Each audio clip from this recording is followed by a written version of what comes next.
On a notre atmosphère. On a dit quand les rayons du soleil traversent notre atmosphère, ils nous réchauffent. À Paris, la COP21 réunit autour de la table des chefs d'État du monde entier.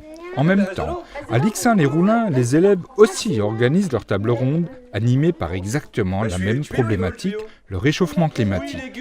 Pas compliqué pour Corinne Laïc, professeure de la classe, de dégager une thématique quand on connaît le dérangement actuel de la planète. Je travaille en collaboration avec des organismes comme WWF et il vient de nous annoncer la semaine dernière que le dernier rhinocéros blanc est décédé, est mort. Donc il n'y aura plus jamais de rhinocéros blanc.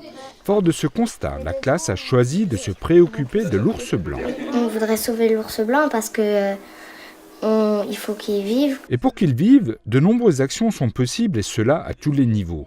L'Agglo, fidèle à son engagement dans le cadre du plan climat, propose depuis 4 ans des projets d'éducation en faveur du développement durable dans les écoles de son territoire. Les enfants, je pense qu'ils sont très sensibles à ces changements climatiques. C'est leur planète qu'ils organisent pour le futur. L'association Les Petits Débrouillards a été missionnée pour animer des ateliers dans une dizaine d'écoles du territoire. C'est notre rôle en tant qu'enseignant, en tant que pédagogue, de sensibiliser les enfants. Ce sont eux qui vont peupler la terre plus tard, et en ce moment la terre, on est en train de la détruire et les espèces animales avec. Gazelle, tiens, tu veux une gazelle? Non.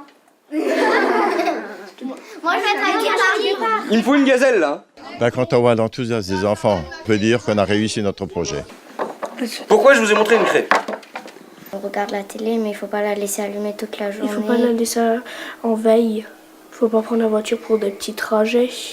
Prendre des transports en commun. Faut pas user les aérosols. Près de 200 élèves ont participé à cette opération, soutenue également par l'Éducation nationale.